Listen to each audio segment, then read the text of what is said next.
Hello साथियों, आप सभी का स्वागत है यूट्यूब के इस प्लेटफॉर्म पर। और आज हम लोग क्या करेंगे, क्लास 10th की केमिस्ट्री जो है रसायन शास्त्र उसकी शुरुआत करेंगे, जो कि बिहार बोर्ड के लिए होगा। और ये होगा हमारा पहला अध्याय, यानी कि रासायनिक अभिक्रियाएं एवं समीकरण, या जिसको केमिकल रिएक्शन एंड इक्वेशन भी बोलते हैं।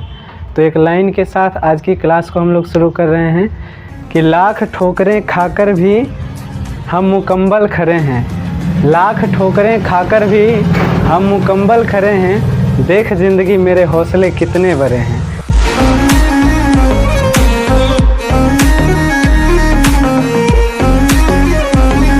आज से पहले अगर आपने केमिस्ट्री नहीं भी पढ़ा है तो भी अभी जो हम लोग सीखेंगे वो क्या होगा, आपको समझ में आएगा। तो केमिस्ट्री में आगे बढ़ने से पहले केमिस्ट्री में कुछ बेसिक है जिसकी नॉलेज आपको होनी चाहिए। अगर ये बेसिक आप नहीं जानते हैं तो आज की क्लास में हम लोग इस बेसिक को भी क्लियर करेंगे और फर्दर हम अपने जो टॉपिक है, जो हमारा चैप्टर है, उसको कंटिन्यू करेंगे। तो बेसिक में सबसे पहला जो टॉपिक है वो हमारा है कि तत्वों के नाम और उसके संकेत आपको पता होने चाहिए। और दूसरा है कि तत्व या मूलक। अब मूलक क्या होता है ये भी बताएंगे हम, इसकी संयोजकता आपको पता होना चाहिए। अगर आपको ये दोनों बात भी पता है तो क्या करेंगे हम लोग, इस चैप्टर को एकदम मक्खन की तरह क्या कर सकते हैं, समझ सकते हैं। तो सबसे पहले जैसा कि एक्सपेक्टेशन रहता है कि तत्व और उसका संकेत तो पता ही रहता है, फिर भी एक बार हम लोग देख लेते हैं। तो हाइड्रोजन का संकेत H होता है, हीलियम का He, लिथियम का Li, बेरिलियम का Be, बोरॉन का B, कार्बन C, नाइट्रोजन का N, ऑक्सीजन का O, फ्लोरीन का F, नियॉन का Ne। उसके बाद सोडियम का संकेत Na, मैग्नीशियम का Mg, एल्युमिनियम का Al, सिलिकॉन का Si, फास्फोरस का P, उसके बाद सल्फर का S, क्लोरीन का Cl, आर्गन का Ar, पोटासियम का K, कैल्शियम का Ca। उसके बाद स्कैंडियम का Sc, टाइटेनियम का Ti, वैनेडियम का V, क्रोमियम का Cr। उसके बाद मैग्नीज का Mn, आयरन का Fe, कोबाल्ट का Co, निकेल का Ni, Ne से नियॉन होता है, Ni से क्या होता है, निकेल, कॉपर का Cu और जिंक का Zn। उसके बाद सोना का होता है Au, चांदी का Ag, प्लेटिनम का Pt, लेड का Pb और मरकरी का Hg होता है। तो इतना संकेत आशा करता हूँ कि आपको क्या समझ में आ रहा होगा। और इतना जो है तत्व का नाम क्या, अगर संकेत नाम है हाइड्रोजन तो उसका संकेत क्या होगा, H। इतना आपको बेसिक में पता होना चाहिए। अब हम लोग दूसरा टॉपिक का बात करते हैं, तत्व या मूलक की संयोजकता। अब इसमें भी हमको बहुत सारा नहीं पढ़ना है, जितना आपको लिखा दे रहे हैं इतना अगर पता है तो काम चल जाएगा।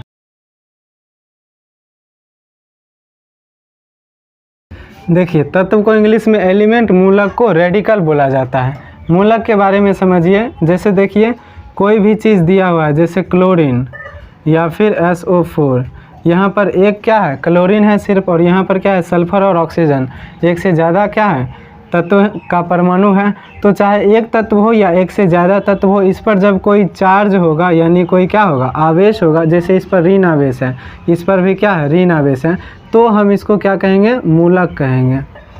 यानी परमाणु या परमाणुओं का समूह जिस पर कोई आवेश उत्पन्न होता है उसे, यानी जिस पर कोई आवेश होता है उसे हम लोग क्या कहते हैं, मूलक कहते हैं। तो जैसे क्लोरीन के ऊपर क्या है, माइनस है, तो ये क्या हो जाएगा, हमारा मूलक हो जाएगा। अब यहाँ पर प्लस भी हो सकता है, माइनस भी, तो जो भी होगा, अगर परमाणु या परमाणु समूह के ऊपर क्या होगा, कोई आवेश ले रहेगा तो उसको हम लोग क्या कहेंगे कि वो क्या है, मूलक है।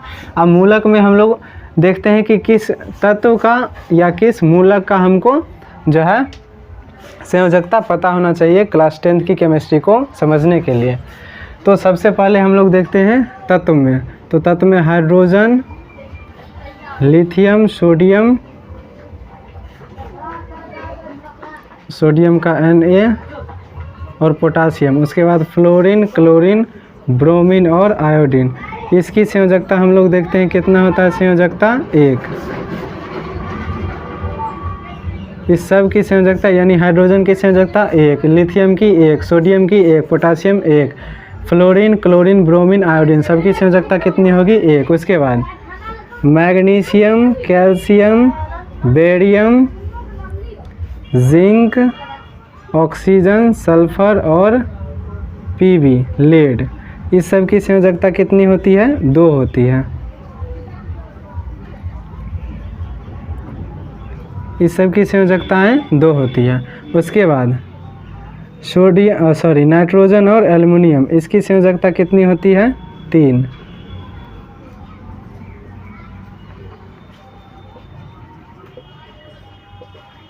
तो इसकी संयोजकता कितनी होती है? 3। तो तत्व में बस इतना अगर आपको याद है तो क्या करेंगे हम, ज़्यादा से ज़्यादा रिएक्शन को कर पाएंगे। इसके अलावा आपको एक और याद रहना चाहिए, कार्बन। कार्बन की संयोजकता कितनी होती है? 4। कार्बन की संयोजकता कितनी होती है? 4। इसके अलावा और अगर कुछ ध्यान में रखना चाहिएगा तो Fe और Cu यानी कॉपर, Fe और Cu की संयोजकता ज़्यादातर केस में 2 होती है। मैं ये नहीं कह रहा कि सिर्फ 2 होती है, ज़्यादातर केस में कितना होता है? 2 होता है। ठीक, तो ये आपको क्या पता होना चाहिए। कार्बन का तो 4 होगा, या यहाँ लिख ही देते हैं कि कार्बन की संयोजकता कितनी हो जाएगी? कार्बन की संयोजकता 4। बाकी कॉपर और आयरन की संयोजकता क्या हो सकती है? मतलब ज़्यादातर केस में 2 होता है। उसके बाद हम लोग मूलक की बात करते हैं, तो मूलक का हम लोग नाम भी देखेंगे और उसकी संयोजकता भी देखेंगे। तो देखिए मूलक की बात हम लोग करते हैं। तो सबसे पहला है हाइड्रोक्साइड।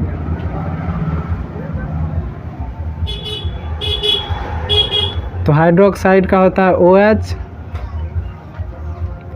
अमोनियम।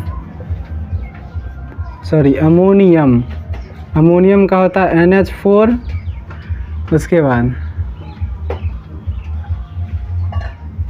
नाइट्रेट, नाइट्रेट का होता है NO3। इस तीनों की संयोजकता कितनी होती है?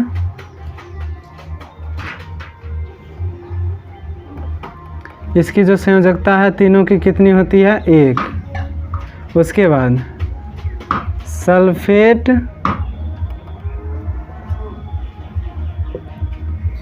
सल्फेट होता है SO4। सल्फाइड, ये होता है SO3। और कार्बोनेट, कार्बोनेट होता है CO3। इस तीनों की संयोजकता कितनी होती है? 2 होती है। उसके बाद एक होता है फॉस्फेट, PO4। इसकी संयोजकता कितनी होती है? 3 होती है। इसके अलावा अगर हम बात करें तो जैसे HSO4 या HSO3 या फिर HCO3, HPO4, तो ये हो जाएगा बायसल्फेट, बायसल्फाइट, बायकार्बोनेट, बायफॉस्फेट, या इसी को कहेंगे hydrogen sulphate, hydrogen sulphite, hydrogen carbonate या हाइड्रोजन फॉस्फेट। इस सब की संयोजकता कितना हो जाता है? 1।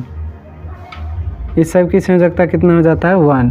तो मूलक में जो महत्वपूर्ण मूलक हैं उसको हम लोग यहाँ देख लिए, मूलक को हम लोग यहाँ देख लिए, और तत्व में जो क्या है महत्वपूर्ण तत्व है उसको हम लोग यहाँ देख लिए। तो अभी तक हमने देखा तत्व का नाम और उसका संकेत।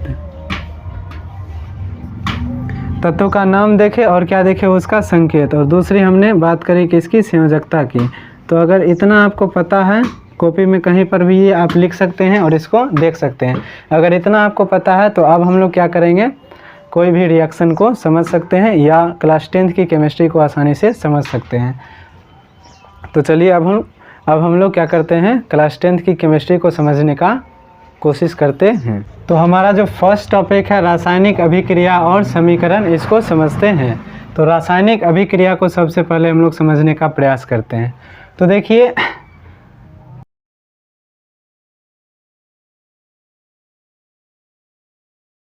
कहता है पदार्थों के बीच होने वाली ऐसी क्रिया जिससे नए पदार्थ का निर्माण हो। नए पदार्थ का मतलब ये जो पदार्थ बनेगा इसका गुण जिस पदार्थ से ये बना है उस पदार्थ से क्या होगा? अलग होगा, भिन्न होगा। तो जब नए पदार्थ का निर्माण किसी भी प्रक्रिया के माध्यम से होता है तो उसे हम लोग कहते हैं रासायनिक अभिक्रिया।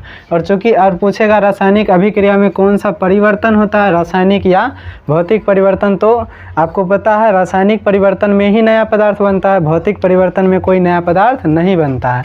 तो ये कौन सा परिवर्तन हो जाएगा हमारा? रासायनिक परिवर्तन। तो रासायनिक अभिक्रिया में कौन सा परिवर्तन होता है हमारा? रासायनिक परिवर्तन। कहेंगे पदार्थों में जब रासायनिक परिवर्तन होता है तो क्या नए पदार्थ का निर्माण होता है, और उनके बीच होने वाली जो अभिक्रिया है या फिर जो प्रक्रिया है, क्रिया है, उसे हम लोग क्या कहेंगे, रासायनिक अभिक्रिया कहेंगे।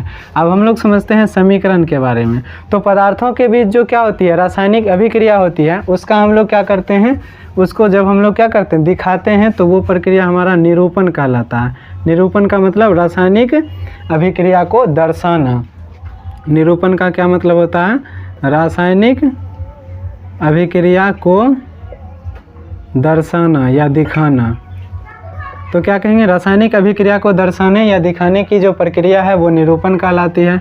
अब निरूपण दो तरह का होता है, या तो हम रासायनिक अभिक्रिया में जो भी भाग ले रहा है और बन रहा है उसका नाम लिख देते हैं, या उसके नाम के जगह सूत्र या फिर उसका संकेत लिख देते हैं। तो क्या कहेंगे, जब रासायनिक अभिक्रिया में भाग लेने वाले पदार्थों का निरूपण उसके नाम के साथ किया जाता है तो वो हमारा कहलाता है शब्द समीकरण। क्या कहलाता है, शब्द समीकरण। और जब रासायनिक अभिक्रिया में भाग लेने वाला तथा उससे बनने वाला पदार्थ का जो निरूपण है वो उसके सूत्र और संकेत के रूप में होता है तो वो हमारा रासायनिक समीकरण कहलाता है। वो हमारा क्या कहलाता है, रासायनिक समीकरण। तो समीकरण क्या हो जाएगा, रासायनिक अभिक्रिया को निरूपित करने की विधि। अब जब समीकरण में हम रासायनिक अभिक्रिया के पदार्थों का नाम लिखेंगे तो उसे हम लोग शब्द समीकरण कहेंगे, और जब समीकरण में हम रासायनिक अभिक्रिया के पदार्थों के सूत्र या संकेत लिखेंगे तो उसे हम लोग क्या कहेंगे, रासायनिक समीकरण। अब रासायनिक अभिक्रिया में क्या होते हैं, अभिकारक और प्रतिफल।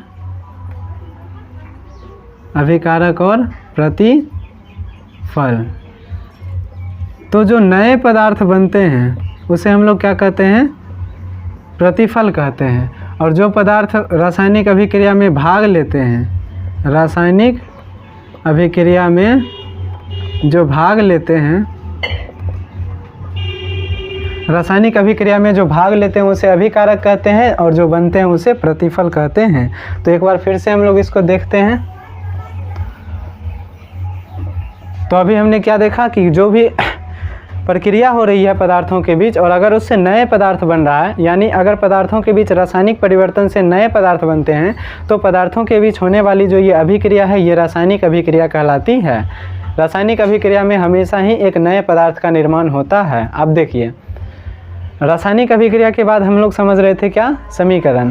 तो रासायनिक अभिक्रिया को हम दिखाएंगे कैसे, तो दिखाने की दो विधि है। दिखाना इन द सेंस निरूपित करना। तो रासायनिक अभिक्रिया को निरूपित करने की दो विधि है, एक है शब्द समीकरण, दूसरा है रासायनिक समीकरण।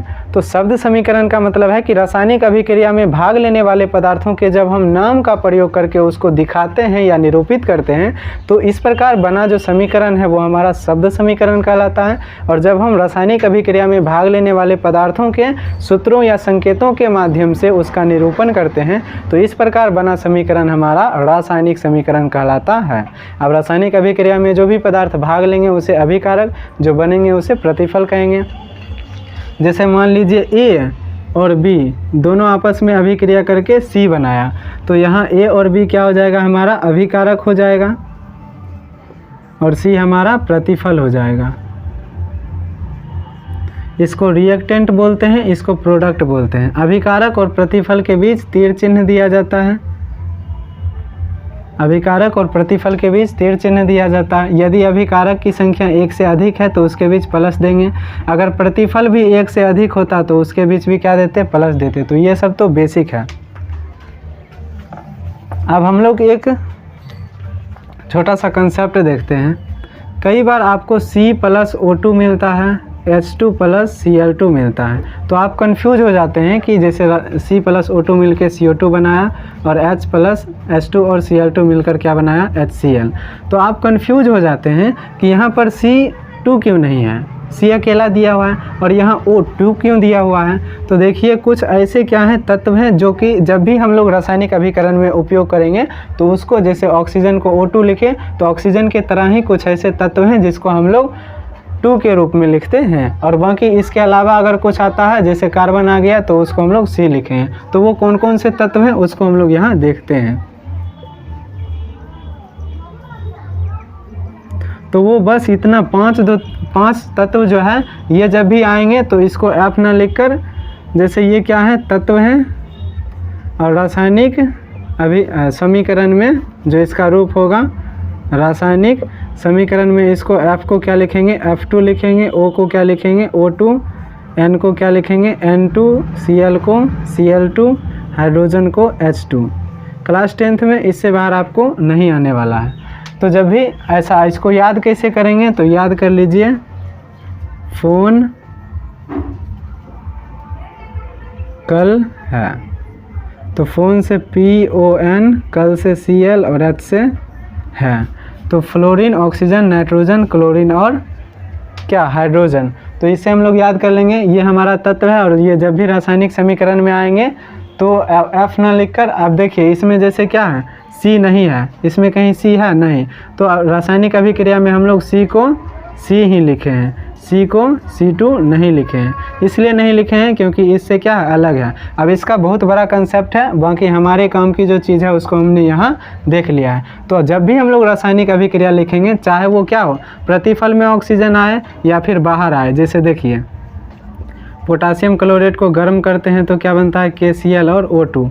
O2 क्यों लिखे, यहाँ ऑक्सीजन भी तो हम लिख सकते हैं, लेकिन O2 क्यों लिखे, क्योंकि देखिए हमने बताया कि इस पांचों में से जो भी आएगा, चाहे वो क्या हो, अभिकारक के साइड हो या प्रतिफल के साइड, तो ऑक्सीजन ना लिखे और उसके जगह पर क्या लिखेंगे, O2 लिखेंगे। तो आशा है कि ये चीज़ आपको समझ आ गया हो। अब हम लोग समझते हैं कि जैसे कि H और Cl मिलकर HCl बनाता है, HCl2 क्यों नहीं बनाता है, या फिर H2Cl क्यों नहीं बनाता है, जैसे H2 और O2 मिलकर H2O बनाता है, H2O3 ऐसा कुछ क्यों नहीं बनाता है। तो इसको हम लोग समझते हैं। तो ये सूत्र निर्माण जो होता है, ये बेसिकली संयोजकता का ही खेल है, संयोजकता का क्या है, खेल होता है। तो आइए समझते हैं कि कैसे ये जो रासायनिक अभिक्रिया होता है तो किस प्रकार का सूत्र का निर्माण होता है। तो उसके लिए आपको संयोजकता पता होना चाहिए, जो कि अभी हमने देखा। तो एक बार जल्दी से जो हमारा महत्वपूर्ण तत्व था उसका संयोजकता और जो हमारा मूलक है उसका संयोजकता लिख देते हैं, ताकि जब भी हम उसका उपयोग करें सामने से आपको दिखा पाएँ कि हाँ देखिए इसका उपयोग हम लोग कर रहे हैं। तो जैसे hydrogen, lithium, sodium, potassium, fluorine, chlorine, bromine और आयोडीन, इसकी संयोजकता 1 होती है। उसके बाद मैग्नीशियम, ऑक्सीजन, सल्फर और जिंक, कैल्शियम, बेरियम, लेड, इसकी संयोजकता 2 होती है। नाइट्रोजन, एल्युमिनियम की संयोजकता 3 होती है। कार्बन की संयोजकता 4 होती है। उसके बाद OH हाइड्रोक्साइड, NO3 नाइट्रेट और NH4 अमोनिया, इसकी संयोजकता 1 होती है। और उसके बाद सल्फेट, सल्फाइड, कार्बोनेट, इसकी संयोजकता 2 होती है। फॉस्फेट, इसकी संयोजकता 3 होती है। अब हाइड्रोजन सल्फेट या बायसल्फेट, हाइड्रोजन सल्फाइड या बायसल्फाइड, हाइड्रोजन कार्बोनेट या बायकार्बोनेट और हाइड्रोजन फॉस्फेट, इसकी संयोजकता 1 होती है। तो ये हैं हमारे महत्वपूर्ण तत्व और उसके तत्व और क्या हैं उसके संकेत या मूलक और उसके संकेत, जो कि हमें क्या करेंगे, मदद करेंगे। इसके अलावा हमने देखा कि अगर F है तो इसको F2 के रूप में लिखेंगे, ऑक्सीजन है तो इसको O2 के रूप में, है ना। और अगर हाइड्रोजन है तो इसको, अगर नाइट्रोजन है तो इसको N2 के रूप में लिखेंगे, हाइड्रोजन है तो इसको H2 के रूप में लिखेंगे, Cl है तो इसको Cl2 के रूप में लिखेंगे। ये हम लोग क्या करेंगे, ये हम लोग इसका क्या करेंगे, उपयोग करेंगे। तो आइए अब हम समझते हैं कि कैसे किसी के भी अभिक्रिया करने से किसका निर्माण होता है। तो देखिए सबसे पहले आपको समझना है रासायनिक अभिक्रिया में एक्चुअली होता क्या है, यानी इसकी क्रियाविधि किस तरह की है। क्रियाविधि, तो क्रियाविधि कहता है कि जो अभिकारक है इसके परमाणु पहले अलग हो जाएंगे, इसके जो परमाणु होंगे वो पहले क्या हो जाएंगे, अलग हो जाएंगे, और फिर आपस में मिलकर प्रतिफल के अणु बनाएंगे।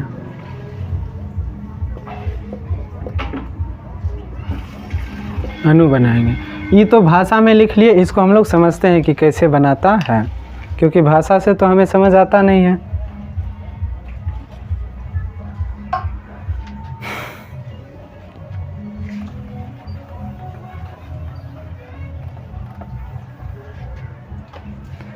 जैसे देखिए H2 और Cl2, इससे कैसे बनता है HCl, इसको हम लोग देखते हैं।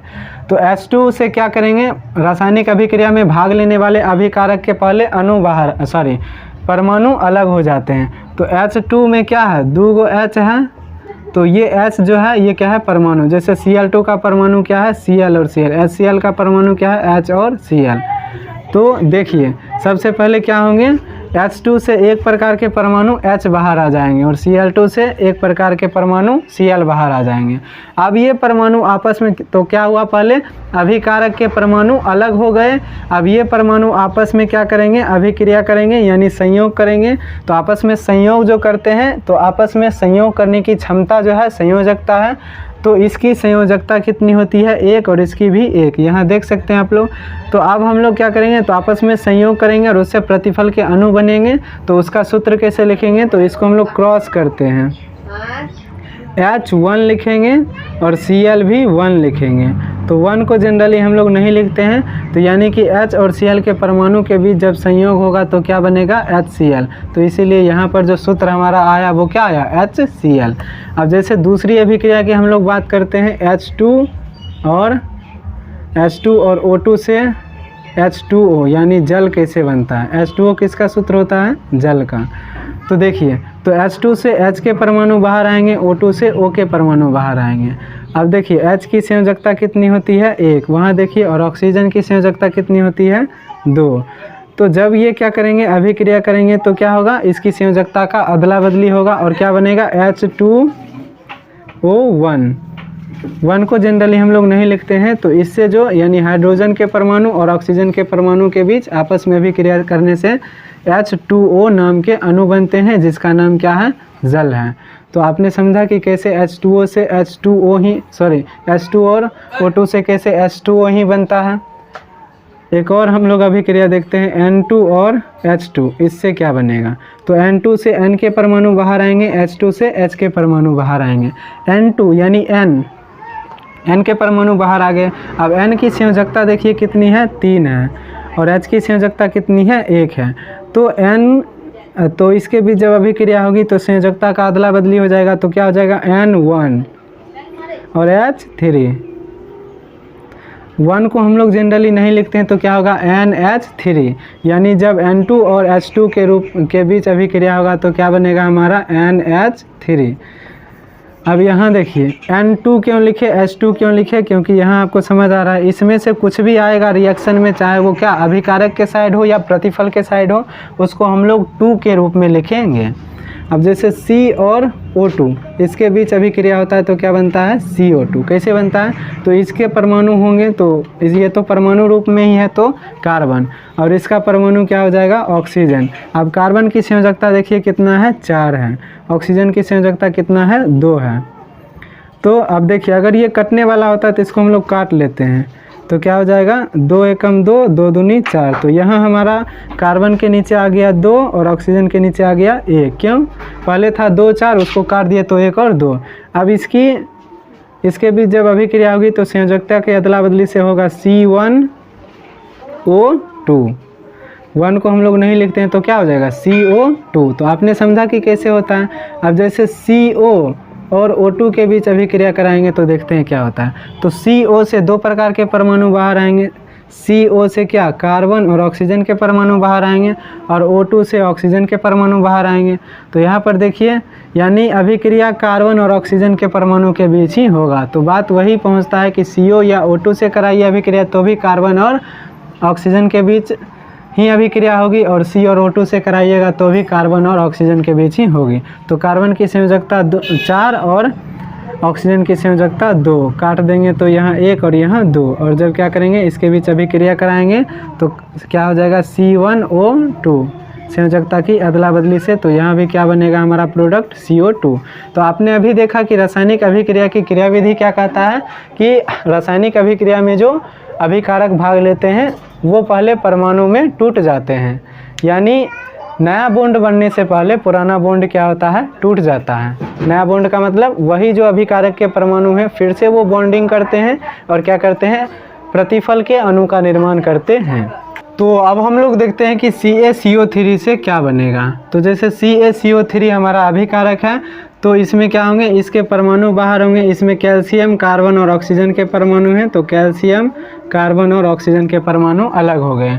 अब सबसे पहले हम लोग कैल्शियम और ऑक्सीजन के बीच अभिक्रिया कराएंगे और उसके बाद कार्बन और ऑक्सीजन के बीच। तो कैल्शियम और ऑक्सीजन के बीच, उसके बाद कार्बन और ऑक्सीजन के बीच। तो कैल्शियम की संयोजकता 2, ऑक्सीजन की संयोजकता भी 2, यहाँ देखिए। और उसके बाद अगर कटने वाला है तो इसको क्या करेंगे, काट लेंगे, तो दोनों जगह क्या हो जाएगा, 1 हो जाएगा हमारा। तो यहाँ क्या होगा, CaO1 और 1 को जनरली हम लोग नहीं लिखते हैं, तो क्या हो जाएगा हमारा CaO। उसके बाद C और O कार्बन और ऑक्सीजन के बीच देखते हैं, तो कार्बन का क्या हो जाएगा 4, ऑक्सीजन का 2। कटने वाला है तो क्या करेंगे, काट देंगे, तो क्या हो जाएगा C1O2। तो क्या बनेगा C1O2। 1 को जनरली हम लोग नहीं लिखते हैं, तो इसके बीच करने से CO2 बनेगा, यानी दूसरा जो हमारा प्रोडक्ट है वो क्या बनेगा, CO2। तो यानी CaCO3 के बीच जब ये टूटता है तो पहला कैल्शियम और ऑक्सीजन के बीच होता है और दूसरा कार्बन और ऑक्सीजन के बीच होता है। अब हम लोग समझते हैं कि KClO3 के अभिक्रिया में क्या बनेगा। तो KClO3 में हम लोग 3 प्रकार के परमाणु देखते हैं, K यानी पोटासियम, Cl यानी क्लोरीन और O यानी ऑक्सीजन। अब इसमें जो अभिक्रिया होता है वो K और Cl के बीच होता है। तो पोटासियम की संयोजकता 1 और क्लोरीन की संयोजकता भी 1। तो पोटासियम और क्लोरीन के बीच अभिक्रिया से क्या बनेगा हमारा K1Cl1। 1 को जनरली हम लोग नहीं लिखते हैं, तो क्या हो जाएगा KCl। क्या हो जाएगा हमारा KCl। तो पहला जो हमारा प्रोडक्ट बनेगा KCl और उसके बाद ऑक्सीजन हमारा बाहर हो जाएगा। तो ऑक्सीजन चूँकि इसमें से है तो इसको ऑक्सीजन O2 के रूप में लिखेंगे, तो हमारा जो प्रोडक्ट बनेगा वो KCl और O2 बन जाएगा। तो अब हम लोग समझते हैं कि रासायनिक अभिक्रिया कितने प्रकार के होते हैं। तो इसमें सबसे पहला जो अभिक्रिया है वो है संयोजन या संश्लेषण अभिक्रिया। संयोजन या संश्लेषण अभिक्रिया।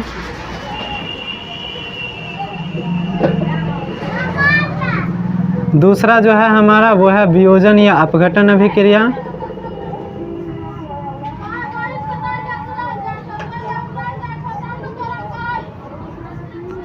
तीसरा जो है हमारा वो है क्या, विस्थापन या एकल विस्थापन अभिक्रिया, यानी विस्थापन या इसी को क्या बोलेंगे, एकल विस्थापन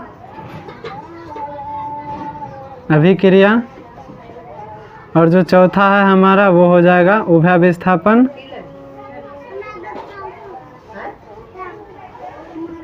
या इसी को क्या बोलेंगे, द्विविस्थापन। उभय विस्थापन या द्विविस्थापन अभिक्रिया।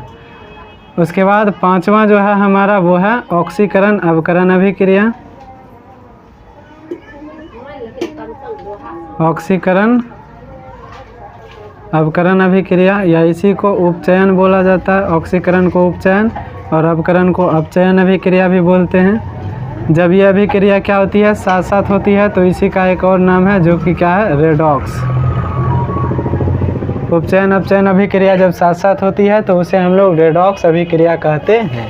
तो सबसे पहला अभिक्रिया हम लोग संयोजन या संश्लेषण अभिक्रिया को देखते हैं। संयोजन या संश्लेषण अभिक्रिया में क्या होगा, छोटे छोटे पदार्थ मिलकर बड़े पदार्थ का निर्माण करेंगे, यानी ऐसी अभिक्रिया जिसमें छोटे छोटे पदार्थ मिलकर एक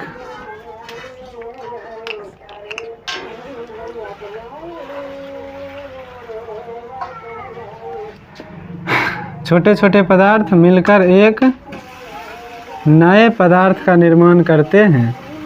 नए पदार्थ का निर्माण करते हैं।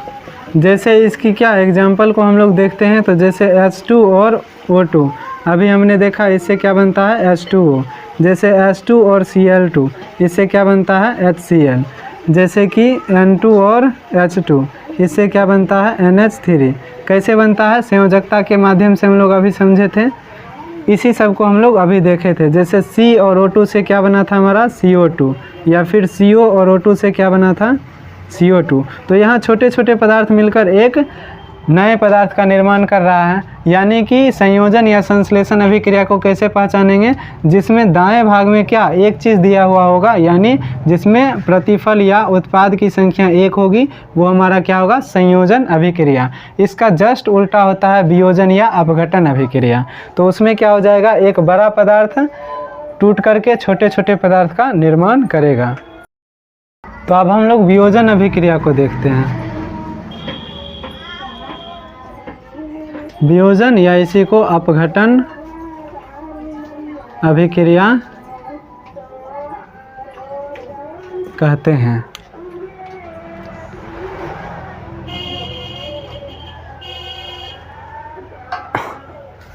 तो इसमें क्या हो जाएगा, ऐसी अभिक्रिया जिसमें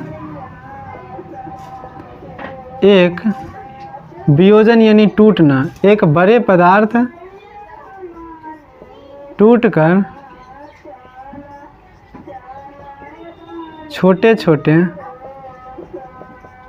नए पदार्थ का निर्माण करते हैं। तो जैसे इसका एग्जाम्पल अभी हमने देखा, CaCO3 से क्या बनता था, कैल्शियम और ऑक्सीजन के बीच अभिक्रिया से CaO बनता था, और कार्बन और ऑक्सीजन के बीच अभिक्रिया करने से CO2 बनता था। जैसे KClO3 इसको पोटासियम क्लोरेट बोलते हैं। इसको हम लोग गर्म किए, यानी इसको जब हम लोग तोड़े थे तो क्या बने था, K और Cl के बीच अभिक्रिया से KCl और ऑक्सीजन हमारा मुक्त हो गया था, यानी O2। तो पूछता है कि पोटासियम क्लोरेट यानी KCl को गर्म करने से क्या बनता है। अब देखिए इसका नाम क्या हो जाएगा, CO3 क्या होता है हमारा कार्बोनेट, और Ca क्या है कैल्शियम, तो इसका नाम क्या है कैल्शियम कार्बोनेट, है ना। ये ऑक्सीजन है तो ये कैल्शियम ऑक्साइड हो गया, ये क्या है कार्बन डाइऑक्साइड। यहाँ देखिए ClO3 को हम लोग क्लोरेट बोलते हैं, क्या बोलते हैं क्लोरेट, और इसकी संयोजकता 1 होती है, और K को हम लोग पोटासियम बोलते हैं, यानी ये क्या हो गया पोटासियम क्लोरेट। तो पोटासियम क्लोरेट को जब हम लोग गर्म करते हैं तो क्या KCl बनता है। पोटासियम क्लोरेट कैसे बना होगा, पोटासियम की संयोजकता 1 ClO3, यानी क्लोरेट की भी संयोजकता 1। तो इसके बीच जब अभिक्रिया होगा, यहाँ एक क्या है मूलक है और एक क्या है तत्व है, तो इसके बीच अभिक्रिया हुआ होगा तो K1 ClO3 भी 1। तो 1 को जनरली हम लोग नहीं लिखते हैं, तो क्या हो जाएगा हमारा KClO3। तो पोटासियम और क्लोरेट, पोटासियम तत्व और क्लोरेट मूलक के बीच अभिक्रिया से ये बना होगा। अब इसको जब हम लोग गर्म करते हैं तो देखिए इसमें 3 तरह के परमाणु हैं, तो पोटासियम क्लोरीन और ऑक्सीजन। तो यहाँ पोटासियम और क्लोरीन के बीच रिएक्शन होता है और ऑक्सीजन हमारा बाहर निकल जाता है। तो कैल्शियम कार्बोनेट को जब हम तोड़ते हैं या गर्म करते हैं तो या फिर इसका अपघटन करते हैं तो कार्बन डाइऑक्साइड गैस निकलता है, और पोटासियम क्लोरेट को गर्म करते हैं तो ऑक्सीजन गैस निकलता है। अब यहाँ पर भी एक पदार्थ टूटकर एक से ज़्यादा पदार्थ बना रहा है, तो क्या कहेंगे यहाँ पर ये कौन सी अभिक्रिया हो जाएगी, अपघटन या वियोजन।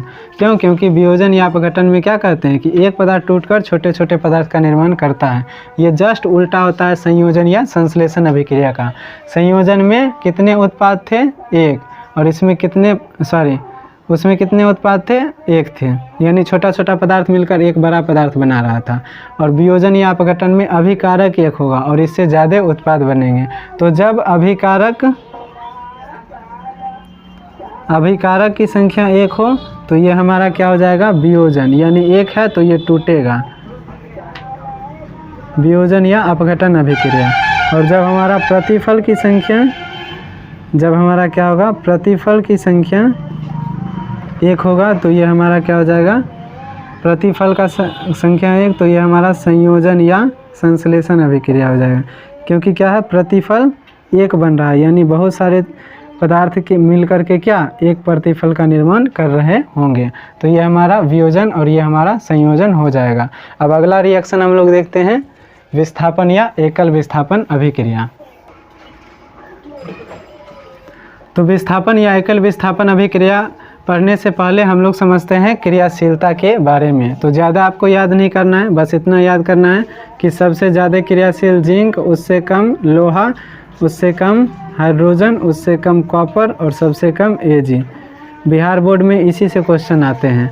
तो क्रियाशीलता श्रेणी की बात करें तो ये सबसे ज़्यादा है क्रियाशील, इससे थोड़ा सा कम है फ्लोरीन ये आयरन, और उसके बाद क्या है हाइड्रोजन, उसके बाद कॉपर और सबसे कम Ag यानी चांदी। अब देखिए विस्थापन या एकल विस्थापन अभिक्रिया क्या होता है। जैसे ZnSO4 लिखा है तो इसको क्या कहेंगे, जिंक का सल्फेट विलयन।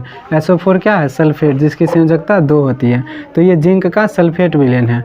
अब ऐसा है कि एक क्या है शक्तिशाली आदमी है और एक है कमज़ोर आदमी, और ये अपने विलयन के साथ है।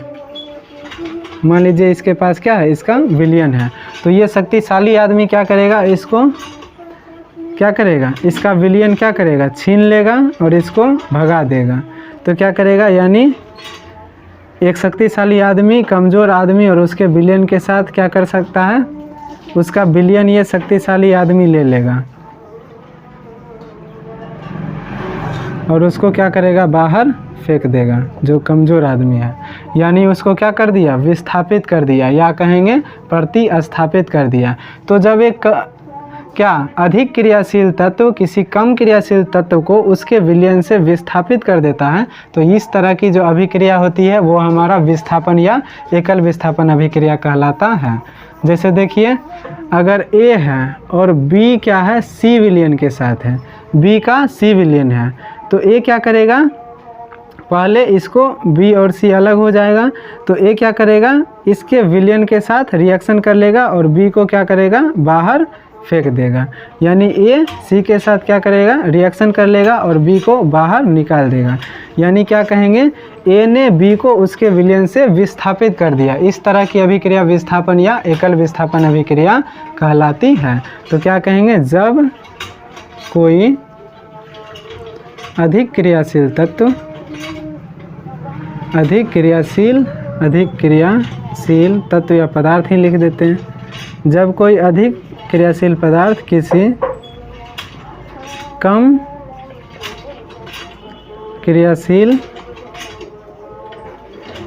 क्रियाशील पदार्थ को उसके विलयन से विस्थापित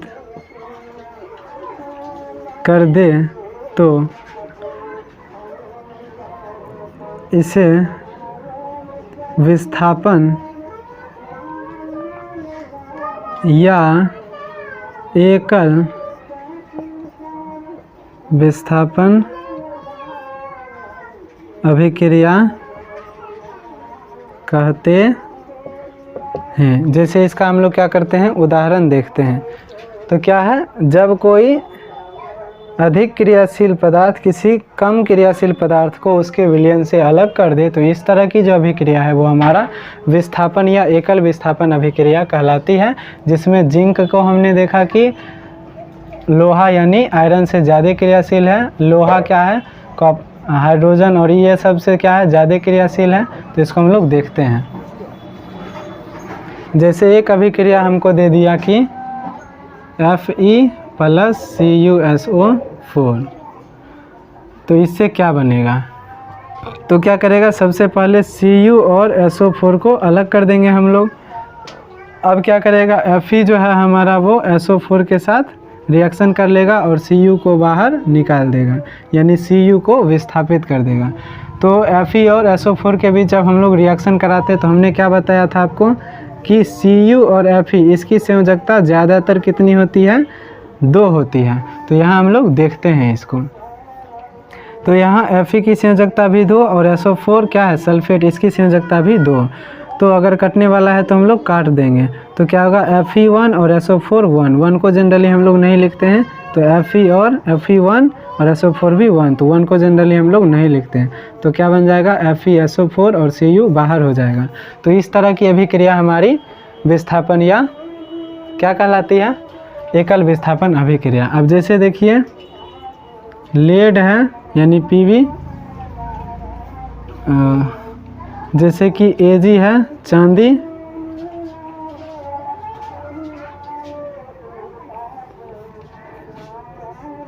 और यहाँ दिया है FeSO4 और पूछ रहा है अभिक्रिया के बारे में। तो जैसे चांदी हमने देखा जो क्रियाशीलता श्रेणी उसमें सबसे ऊपर कौन था, जिंक था, उससे नीचे आयरन, उससे नीचे हाइड्रोजन, उससे नीचे कॉपर और सबसे नीचे सिल्वर। तो ये सिल्वर जो है ये क्या है, लोहा से कम क्रियाशील है, तो लोहा को उसके विलयन से अलग नहीं कर पाएगा, यानी FeSO4 से अलग नहीं हो पाएगा। यानी Ag कम क्रियाशील है किससे, Fe से, इसीलिए इस अभिक्रिया में Ag क्या करेगा, Fe को अलग नहीं कर पाएगा, तो यहाँ किसी भी तरह का विस्थापन नहीं होगा, यानी ये कोई अभिक्रिया नहीं। अब जैसे यहीं पर रहता Cu प्लस AgNO3, तो यहाँ देखिए तो Ag अलग हो, Ag और NO3, Ag का विलयन क्या है, NO3 यानी नाइट्रेट।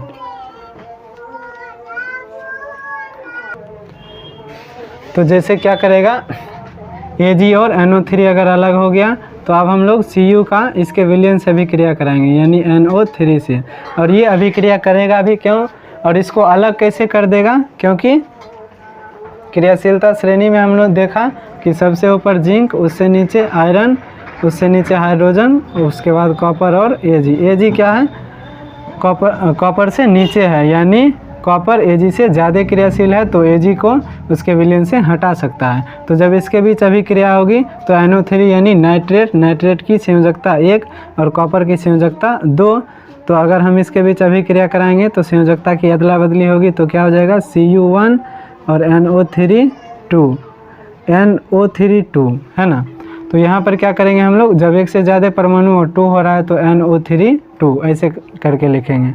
एक को जनरली हम लोग नहीं लिखते हैं, तो पहला प्रोडक्ट हमारा Cu क्या करेगा, नाइट्रेट के साथ अभिक्रिया करके क्या बनेगा, NO3 होल 2, और क्या करेगा, Ag को बाहर निकाल देगा। अब जैसे एक अभिक्रिया आपको देकर पूछे कि इसका प्रोडक्ट बताओ कि CuFeSO4, तो हम लोग क्या करेंगे, सबसे पहले देखेंगे कि यहाँ क्या है, कॉपर आया है लोहा को उसके सल्फेट विलयन से अलग करने, तो क्या ये कर पाएगा। तो सबसे पहले हम लोग देखते हैं कि इस दोनों में ज़्यादा क्रियाशील कौन है, तो ज़्यादा क्रियाशील तो हमारा क्या है, लोहा यानी आयरन है, तो ये क्या करेगा, इसके विलयन से इसको विस्थापित नहीं कर पाएगा, यानी यहाँ पर नो रिएक्शन हो जाएगा, नो रिएक्शन यानी कोई अभिक्रिया नहीं। तो इस तरह हमने समझा कि विस्थापन या एकल विस्थापन अभिक्रिया में जो क्रियाशीलता श्रेणी है, जिसमें हमको बस इतना याद रखना है कि सबसे ऊपर जिंक, उससे नीचे लोहा, उससे नीचे हाइड्रोजन, उससे नीचे कॉपर और उससे नीचे Ag। तो इसमें क्या है, ज़्यादा क्रियाशील तत्व कम क्रियाशील तत्वों को उसके विलयन से अलग कर देता है। अब हम लोग समझते हैं द्विविस्थापन या उभय विस्थापन अभिक्रिया के बारे में।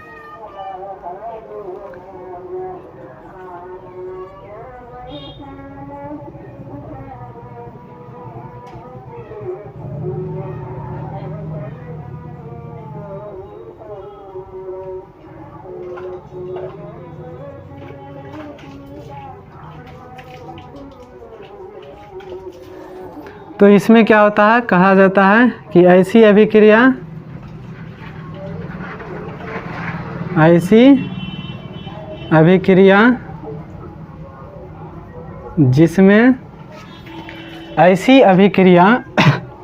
जिसमें आयनों के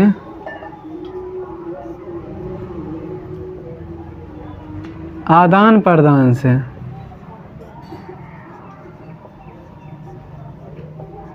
नए पदार्थ बनते हैं, उसे उभय विस्थापन या द्विविस्थापन अभिक्रिया कहते हैं उसे हम लोग क्या कहते हैं, उभय विस्थापन या द्वि विस्थापन। अब इसका एग्जाम्पल पहले हम लोग देखते हैं। तो इसके एग्जाम्पल की बात करते हैं।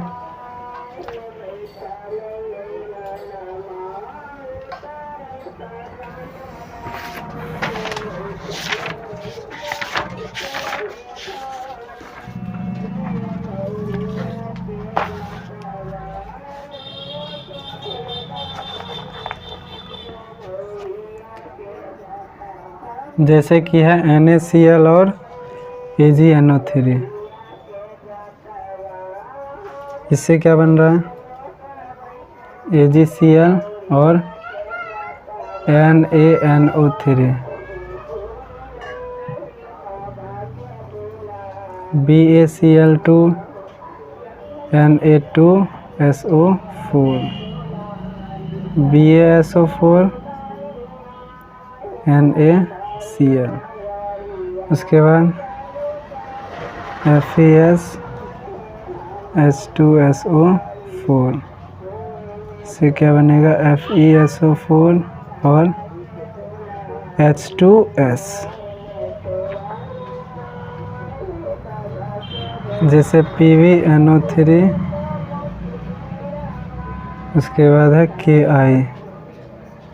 और इससे क्या बन रहा है, PbI2 और KNO3। तो आइए समझते हैं। तो जैसे उभय विस्थापन या द्वि विस्थापन अभिक्रिया क्या कहता है, ऐसी अभिक्रिया जिसमें आयनों के आदान प्रदान से नए पदार्थ बनते हैं उसे उभय विस्थापन या द्वि विस्थापन अभिक्रिया कहते हैं। तो पहला उदाहरण है हमारा NaCl और AgNO3। तो इसको हम लोग पहले समझते हैं। जैसे कि पहला जो है हमारा क्या है, NaCl और क्या है, AgNO3।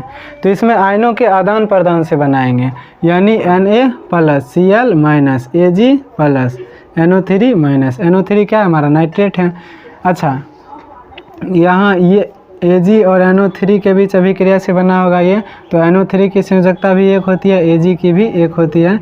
तो क्या करा होगा, संयोजकता की अदला बदली, तो Ag1 और NO3 भी 1, तो इसीलिए सूत्र में AgNO3 है। वहीं अगर Na2 और SO4 की बात करें तो यहाँ है Na2SO4, ये कैसे आया होगा तो उसको देखते हैं। तो Na की संयोजकता एक होती है, यानी सोडियम की संयोजकता एक, SO4 हमारा सल्फेट है जिसकी संयोजकता 2। तो Na जब इसके बीच अभिक्रिया हुआ होगा तो Na2 हो गया होगा, और SO4 1, तो 1 को जनरली हम लोग नहीं लिखते हैं, इसीलिए Na2SO4 दिया हुआ है, NaSO4 नहीं है। तो ये तो आपका क्लियर हो गया होगा। अब क्या करेंगे, इसको प्लस माइनस में तोड़ेंगे, तो इसका आयनों के आदान प्रदान से, यानी इसका जो माइनस है वो इसके पास जाएगा और इसका जो माइनस है वो इसके पास आएगा। तो यानी यहाँ पर क्या होगा, Na और NO3 के बीच रिएक्शन, और यहाँ पर क्या होगा, Ag और Cl के बीच रिएक्शन। तो देखिए Na की संयोजकता एक, NO3 की संयोजकता भी एक, जब हम अदला बदली करेंगे तो Na1 NO3 1, तो क्या होगा, NaNO3। और उसके बाद जब यहाँ पर हम रिएक्शन करेंगे तो Ag की संयोजकता भी 1 और Cl की संयोजकता भी 1, तो यहाँ भी जब हम क्रॉस करेंगे तो क्या होगा, Ag1 Cl1, तो क्या होगा, AgCl। जब क्या होगा, अभिकारक की संख्या एक से अधिक तो बीच में प्लस चिन्ह, अभिकारक और प्रतिफल के बीच तीर चिन्ह, ये तो हम लोग पहले ही जानते हैं। तो यहाँ क्या बोल जाएगा, Na और Cl में इसका आयन क्या है, आयनों का अदला बदली होता है, यानी इसका जो ऋण आयन है इसके साथ अभिक्रिया करेगा, इसका जो माइनस वाला है वो इसके साथ करेगा। जैसे प्लस माइनस में तोड़ दिए तो इसका जो माइनस है Cl ये किसके साथ आएगा, Ag के साथ, और इसका जो माइनस है NO3 ये किसके साथ आएगा, सोडियम के साथ। तो इसके बीच अभिक्रिया हम लोग करा लेंगे संयोजकता की अदला बदली से और प्रतिफल बना लेंगे। तो इस प्रकार आयनों के आदान प्रदान से जो प्रतिफल या नए पदार्थ का निर्माण होता है, तो इस तरह की अभिक्रिया हमारा उभय विस्थापन या द्वि विस्थापन अभिक्रिया कहलाता है। तो जैसे हम लोग इसको देखते हैं, यहाँ पर है BaCl2, कैसे हुआ होगा, यहाँ पर Ba और Cl दिख रहा है, Cl की संयोजकता एक होती है, Ba की 2, यहाँ पर आप लोग देख सकते हैं। तो जब इसके बीच अभिक्रिया हुआ होगा तो संयोजकता की अदला बदली Ba1 Cl2, तो 1 को हम लोग जनरली नहीं लिखते हैं, तो इसीलिए BaCl2 लिखा हुआ है। तो BaCl2 क्यों लिखा है, Ba2Cl क्यों नहीं लिखा हुआ है, क्योंकि ये आप समझ गए हैं संयोजकता का खेल है यहाँ पर। तो BaCl2 और किसके बीच होना है, Na2SO4 के बीच होना है। तो क्या करेंगे, प्लस माइनस प्लस माइनस। तो इसका जो प्लस है Ba, इसके साथ इसका माइनस आएगा अब, यानी इसके बीच अभिक्रिया होना है। और उसके बाद इसका जो प्लस है Na, इसके साथ क्या आएगा, Cl, इसके बीच अभिक्रिया होना है। तो यहाँ पर Ba की संयोजकता 2 होती है और SO4 की संयोजकता भी 2। अब दोनों कटने वाला है तो एक बार में दोनों कट जाएगा, यानी यहाँ भी एक यहाँ भी एक। तो Ba1 SO4 1, तो क्या बनेगा, BaSO4। उसके बाद आगे बढ़ते हैं, Na और Cl के बीच कराते हैं। तो दोनों की संयोजकता 1 1 होती है, क्रॉस करेंगे तो क्या होगा, Na1Cl1 यानी NaCl। तो जब BaCl2 और Na2SO4 के बीच अभिक्रिया होता है तो क्या बनता है, BaSO4 प्लस BaCl2 और किसके बीच हो रहा है, Na2SO4 के बीच होगा। तो क्या बनेगा, BaSO4 और NaCl, ये बनेगा। अब हम लोग देखते हैं इसको, FeS और H2SO4 के बीच करेंगे। तो Fe प्लस S माइनस, और ये क्या हो जाएगा, प्लस और ये माइनस। तो पहला अभिक्रिया Fe और SO4 के बीच होना है, दोनों की संयोजकता 2। कटेंगे तो 1 1 और क्रॉस करेंगे तो Fe1 SO4 1। तो पहला क्या हो जाएगा हमारा, Fe1 SO4 1। 1 को जनरली हम लोग नहीं लिखते हैं। और दूसरा ये प्लस है ये माइनस, तो दूसरा होगा हाइड्रोजन और सल्फर के बीच। तो हाइड्रोजन का 1 और सल्फर का होता है 2। तो क्रॉस करेंगे तो H2S1। तो 1 को जनरली हम लोग नहीं लिखते हैं, तो क्या हो जाएगा, H2S। तो ये आपको समझ आया होगा कि कैसे बन रहा है। उसके बाद सबसे लास्ट जो हमारा एग्जाम्पल है उसको देख लेते हैं। तो सबसे लास्ट है हमारा PbNO3 का होल 2 प्लस Ki। अभी NO3 का होल 2 कैसे लिखा है, इसको कैसे समझेंगे। तो Pb है और NO3 है। NO3 नाइट्रेट जिसकी संयोजकता 1 और Pb की संयोजकता 2, यहाँ देख लीजिए।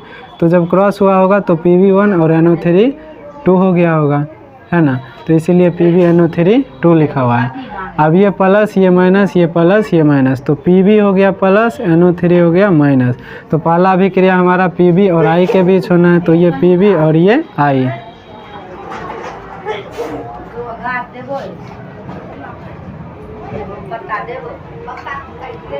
तो इसको सबसे पहले हम लोग देखते हैं Pb और I के बीच। तो पहले हमारा क्या है, Pb और I, यानी ये प्लस इसके माइनस के साथ और इसका ये प्लस इसके माइनस के साथ। तो यहाँ Pb की संयोजकता 2 होती है और I की संयोजकता 1। तो जब क्रॉस करेंगे तो क्या होगा, Pb1 और I2। तो 1 को जनरली हम लोग नहीं लिखते हैं, तो क्या होगा, PbI2। और दूसरा हम लोग देखते हैं K और NO3 के बीच। तो NO3 की संयोजकता यानी नाइट्रेट की संयोजकता 1 और पोटासियम की संयोजकता भी 1। जब क्रॉस करेंगे तो K1 NO3 1, तो क्या हो जाएगा, KNO3। तो हमारा जो प्रोडक्ट बनेगा वो PbI2 और KNO3। तो आशा करते हैं कि ये भी आपको समझ आ गया होगा।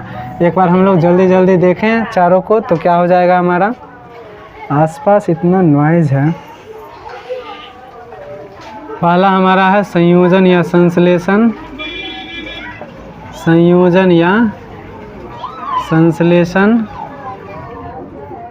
दूसरा है हमारा वियोजन या अपघटन,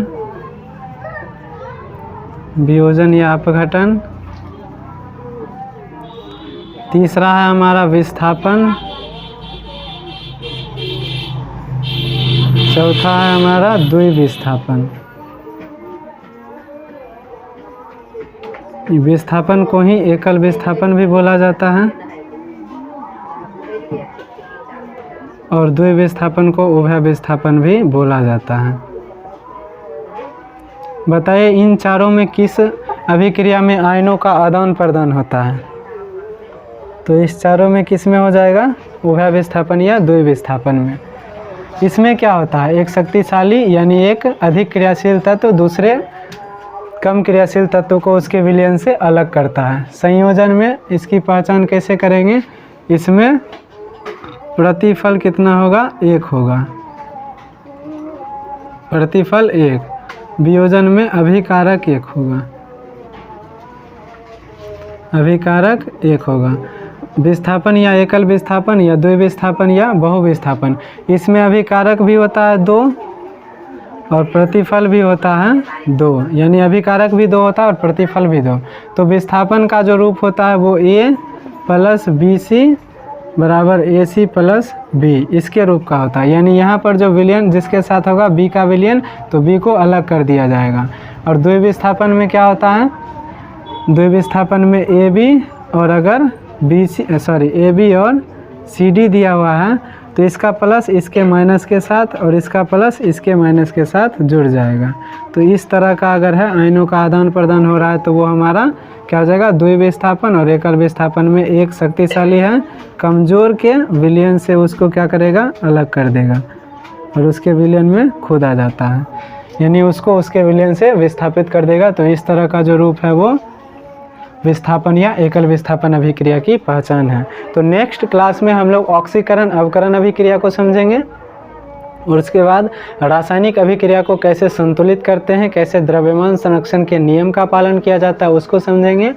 और कुछ टॉपिक जैसे दहन और ज्वाला है और ऑक्सीकरण और अवकरण का उपयोग क्या है हमारे दैनिक जीवन में, यानी डेली लाइफ में हम लोग क्या करते हैं, जैसे चीज़ों का सड़ना है ना ये सब, या लोहे का जंग लगना यानी संक्षारण, ये सब क्या है ऑक्सीकरण अवकरण के हमारे दैनिक जीवन में उपयोग हैं, उसको समझेंगे।